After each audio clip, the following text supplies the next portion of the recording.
প্রিয় শিক্ষার্থীরা, 16 পৃষ্ঠায় 3 নম্বরে প্রশ্ন হলো মৌলিক গুণনীয়কের সাহায্যে গসাগু নির্ণয় করো।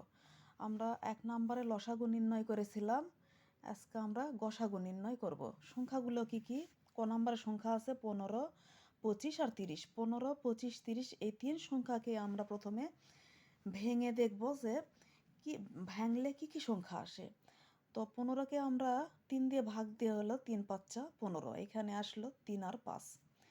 25কে আমরা যখন ভাঙালাম তখন 5 দিয়ে 25 ভাগ দিলে 5 5 25, এইখানে 2 সংখ্যা 5 আর 5। 30কে ভাঙালাম 15 দোকানো 30, এরপরে 15কে 3 দিয়ে ভাগ দিলে হয় 3 5 15, এইখানে আমরা পেলাম 2 3 আর 5। এখানে আমরা লিখব 15 সমান কি কি পেলাম? 3 আর 5, অর্থাৎ 3 গুণ 5। 25 থেকে আমরা কি কি পেলাম? 5 আর 5, তাহলে 25 সমান 5 গুণ 5। এরপরে 30 থেকে পেলাম 2 গুণ 3 গুণ 5, অর্থাৎ 2 গুণ 3 গুণ 5। এখন সংখ্যাগুলোর লসাগু কি কি হবে?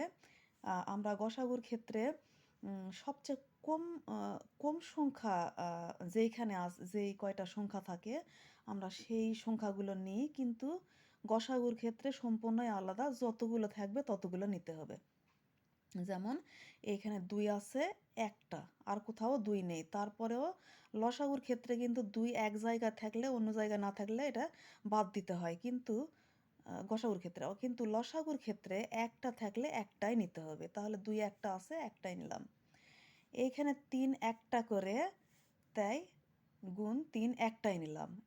এইখানে 5 একটা, এইখানেও 5 একটা, কিন্তু এইখানে 5 দুইটা, অর্থাৎ বেশি সংখ্যক 5 হলো 2টা, আমরা বেশি সংখ্যাগুলাই নিব।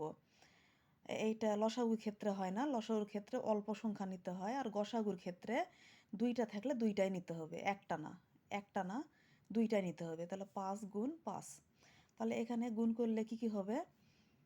3 দোকানো 6, 5 6 30, 30 এক 5 দিয়ে গুণ দিলে হয় 150। অতএব লসাগু